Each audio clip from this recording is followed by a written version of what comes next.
it is time to take the trip to Bethesda Land. And my initial reaction of the Bethesda Press Conference is short and sweet. It was a 40-minute, everything that releases in 2017, they made that a point. Everything you saw here is going to come out by the end of the year. They're going about, and they've always done that usually, focus on what's happening this year. We know they have those big games.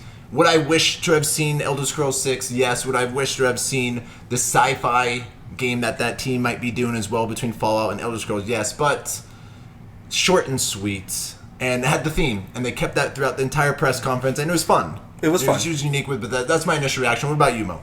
I enjoyed it. Like once again, same thing from you, short and sweet. Like they focused on this year. They didn't focus on. That's what I want to see. Stuff that is up and coming, like now. Like what we're focused on this stuff. You already released Prey. You got all these games that you just released. What's next? And they were constant with it. And the one funny thing that I started noticing is like they did Bethesda Land, like a theme park. But all those games are super graphically like guts and glory. You don't have a Disneyland. Yeah, it's a fucking cool theme park to go to. Yeah, everything was like high octane, like kill, behead people, blood, guts, and gore. I was like, this is a crazy. What theme parks are you guys not going to? What? We had Lagoon when I was growing up, outside of Ogden, Utah. And there were some beheadings. That's what I'm saying. Roller coaster accidents. The way that they marketed was funny to me, so I enjoyed it. So that's all I got. What about you, Rich? I agree. It was very Todd Howard, short and sweet. Very But Todd Howard was nowhere to be seen. That's not a bad thing. No. I like when these guys can get their ego out of the way and actually just put the games out. He's busy with your... Whatever, the Elder Scrolls 6 or that sci-fi game, whatever. He's busy. He's busy with that. So just let's pretend he's working on it. Whatever they're doing. Yeah. And so that was our initial reaction. And Mo, what stood out to you the most? Two things: Wolfenstein, and The Evil Within. Because I bought The Evil Within. I thought they're bringing back that creepy, just hardcore storyline. I'm not a fan of horror games where you can't fight back, and The Evil Within was one, but in a psychological way as well. It's done really well on my aspect. I know a lot of people thought that it was a little too hard, but you like those hard games. Yeah. Even the Dark Souls, Blood Rain. Yeah. The controller breaking games. Not too difficult. I enjoyed it. We've actually, between Heather and I, this is just a joke that I'm going to share with you guys, is that she goes, oh, that's right around our anniversary for both games, because The Evil Within comes in first before Wolfenstein, but Wolfenstein releases like 2 weeks after. Correct. The Evil Within 2 release date October 13th, Friday the 13th. Yeah. Wolfenstein 2, The New Colossus, October 27th. So she said, that's what I'm going to get you for your anniversary presents, The Evil Within 2. And I go, great, because she likes to turn off all the lights and watch me scared shitless when I play games, because I yell like a little bitch, that's never going to be recorded, ever. And that's the reason why she's getting me and I'm getting her Wolfenstein. So you should watch me play Resident Evil in VR. Well, you want to see I bet. Yeah, the Flash, or what was it? Farpoint. Yeah, Farpoint. We can kind of... Oh, yeah. A little bit of a... Freaking when the things jumped at my face. One thing that did catch me off guard is Arcane Studios doing that side job with the Dishonored. I was not expecting that at all. I was like, wow. But, I was more impressed with The Evil Within and Wolfenstein. Wolfenstein was like... trailer was interesting for The Evil Within 2. I never played the first one. I knew that they were working on the sequel. Mm-hmm. That was, again, I can tell that was more of the psychedelic, the psychological side of what that trailer was. Yeah. It's a kind of... It has a Resident Evil feel, but just full horror. Just, that's it. But you can actually kill enemies, worth playing. I have it. You can borrow it, if you want to get into it.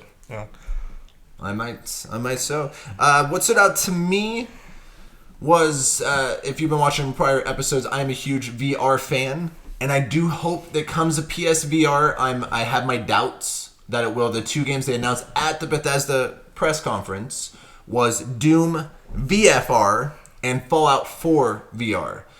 Fallout 4 I probably wouldn't get in VR, but the Doom one, it looks like that was specifically made in the VR. I was trying to see was that the Doom game remake, or is that a side? I tried to find that out too. I was some like, I parts don't know look similar, some parts I couldn't really tell. But the way they changed the controls, as in, because that's a trouble with VR is with the locomotion. You might get dizzy, especially Doom is fucking fast. Yeah. Fallout 4 is a little slower pace, Yeah. and that's fine in VR. But Doom, if you're fucking moving all over the place, you're gonna be puking within 10 minutes. Yeah. Especially with Doom, and they changed the locomotion as you teleport to a location. They showed that, so that's why it was made specifically for VR. So if it's a completely different game, I hope it's on PSVR. I will fucking purchase that. But even if not, if it's just Oculus and Vive, I think that's fantastic that they're making those on VR. Fallout 4. It's a step forward, and you never know. Like, they can focus on the Oculus and Vive, and then maybe a year or a few months later, if they feel like they can release it on PS4 or not, even like the Xbox One X, that there's possibilities. Let's just put it like that. Possibilities. But Bethesda did announce, at another press conference, I'll get into another VR game that is Bethesda that I might be purchasing. Well, that will be at another press conference. That stood out to me. And Rich, what stood out to you? I'd agree. Doom. That was. Yeah, that again, it's another one of those things that's selling that technology, because that's what you need to do. There is this hardcore game, not fucking tech demos. Yeah. How it came out, as in, oh, here's a little 10-minute here, 10-minute there. Even I consider Batman more of a tech demo than an actual game. That, yeah. But the one thing I loved about it is they added those Riddler trophies. They have 30, as in you don't just play through the game an hour and a half, all right, you're done. No, there's replay value for each of those sections to try and find all the Riddler trophies. So that's one thing I really liked. And it was a very tight and amazing 90-minute experience for Batman. But now they added those, like Farpoint, that's a 5-6 hour game. Resident Evil, it wasn't made specifically for VR, but that's a full AAA game. Doom and Fallout, those are full VR games, experiences. Yeah. Than just little tech demos to play 20 minutes here and 20 minutes there. I was impressed with the Fallout, the way they handle the guns, even though you don't see the arms or anything. But when you're looking VR, how when he put up the Pip Boy and he was looking at it, I was like, okay, that would make sense. And then when he's reloading, they have the Farpoint too, don't they? Yeah. And then you had the gun, the reloading of the gun. You actually hear the clip and everything, doing it like you're actually holding it. So I want to see what that looks like in VR. It's really impressive to me. No, but the cool thing of Farpoint, which I'm kind of upset that I found a way around it, that I was just hitting a bunch of buttons. But to change guns, you actually put the gun behind your back to draw out a new gun. Oh, that's cool. So that's how you find it. You have to put it behind you, as in you're putting it back and pull out a new gun to change. You have two different guns, but to change guns, you do that. Yeah, one of the other games on the floor this year was really Yeah. making a big deal about Which it. was- You don't have you don't get ammo. You just keep grabbing guns and stuff. Yeah. That's impressive. With Farpoint, like one gun, it's infinite, but it can heat up, and other like shotgun you do get, but you hit the reload. But I found a fucking button that kind of ruined it for me that you can hit to change the actual weapons. But that is part of the gameplay. Is you put it behind you to get a new gun. Like fucking cool. That's a new way to. Yeah, innovation. Yeah. That's what it is. Yeah. So that's stood out. So Doom. Doom and Wolfenstein. Wolfenstein. Yeah, the new that was Colossus. that was surprising how much I was attracted to that game. Did Envy you play the New Order? That's why I was surprised by how much I liked Heather this. Heather has all games, all the Wolfenstein games. So I've been watching her play. I'm gonna take hands on just to play myself. So yeah, but we have the what's it called, the second DLC one that they released, the New Blood or something like that. I think so. Yeah. I know what you're talking about. Yeah. I didn't get the deal. I So bought the game. You get the the original Wolfenstein on the New Blood, so that was included with Yeah. that, which was really cool. I'm excited for Wolfenstein. I'm like, it looks like it's gonna be. It feels like what's his name? Like if he directed it, the guy from Kill Bill and then Tarantino? Yeah, it feels like he directed it. Yeah, because he's in the wheelchair and he's missing his Yeah, legs. he's still shotgunning capping guys. Yeah. The beginning of it looks so intense. And I was like, The this very game looks like familiar hyper. Frau doing Yeah, Mr. Blazkowicz. so it just looks good. I loved the New Order, the first one. The one thing, just get through the first level. I have it. You can borrow it, like you did Shadow Mortar. I have it on an Xbox. Nice. And get through the first level, and after that, it is incredible. It takes some time to warm up a little bit. After that first level, it's nonstop, incredible pace, and there's good sex scenes as well. Yeah. Excellent. He does some banging in there, but I've always been surprised by Bethesda first-person shooters. Wolfenstein: The New Order, I was very surprised. It wasn't on my radar. I got great reviews. I got like incredible. Doom, I had such huge concerns for Doom last year. Yeah. That was probably my same. surprise of the year. Yeah. Was fucking Doom. I was just in the same boat too. So I'm not going to count him out. My concern is the release date. Is Wolfenstein: The New Order, I believe, was a May release. They got out of that fall, October 27th. I don't know if Wolfenstein 2 is a big enough name to succeed in the fall. I am very concerned about that. I want it to do well, and that's why I'm concerned of having that release date. I'm not concerned that they're releasing two games, because they're two completely Evil Within 2 and Wolfenstein. So you're thinking Mindshare is the Two very different markets. Two different, yeah. So I'm not concerned about them. But I'm talking about everything with them. else. That's releasing the same day, we haven't talked about it yet, as Assassin's Creed. Wolfenstein 2, a week after Call of Duty, World War II. And again, is that the same market? No, it's first-person shooter, but there might not be. And Battlefront 2, November 17th. Yeah. I think they should have held off to that early 2018 bullshit, but the first one did great. They have a lot of confidence in it, so I love that. It's just every year a game is going to lose. A few games are going to lose out, and I'm afraid it might be Wolfenstein 2. We'll see what happens. I mean, I am definitely on point with that too. They're two different genres, and I feel that it can get squashed.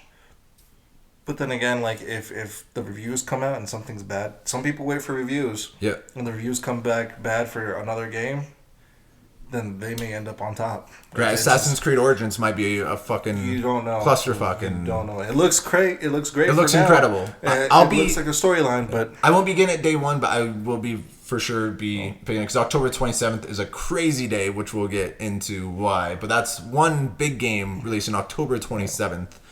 And another one which was my game of the year, was Dishonored 2. Mm-hmm.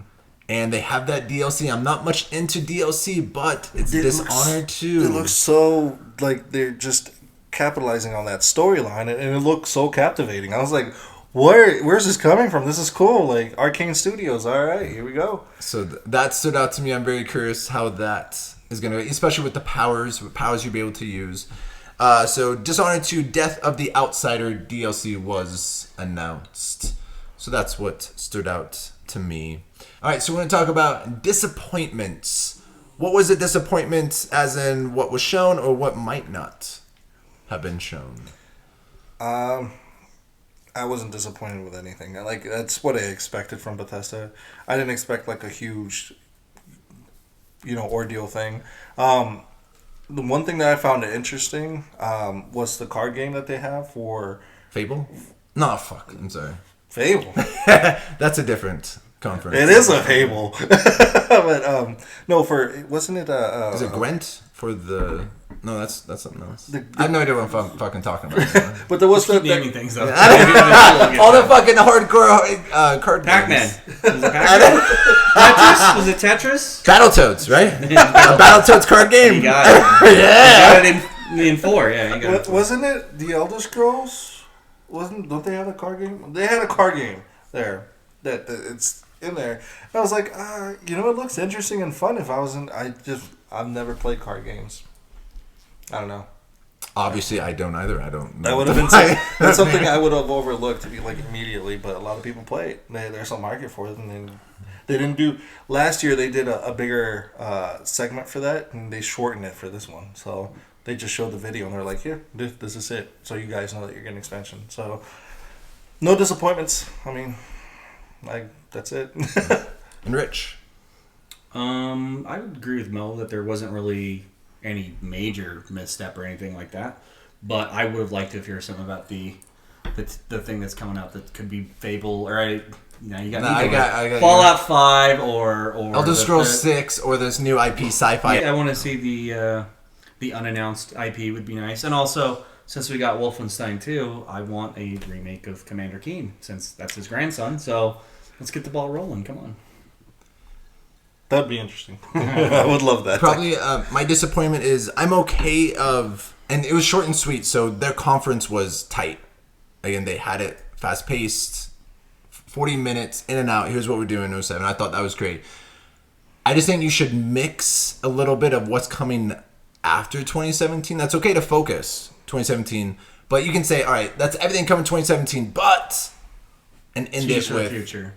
And then focus on just do like 2 titles. Get me a little hard a little bit. Just put a name out there. You don't even have to show gameplay. Just other companies got away with that.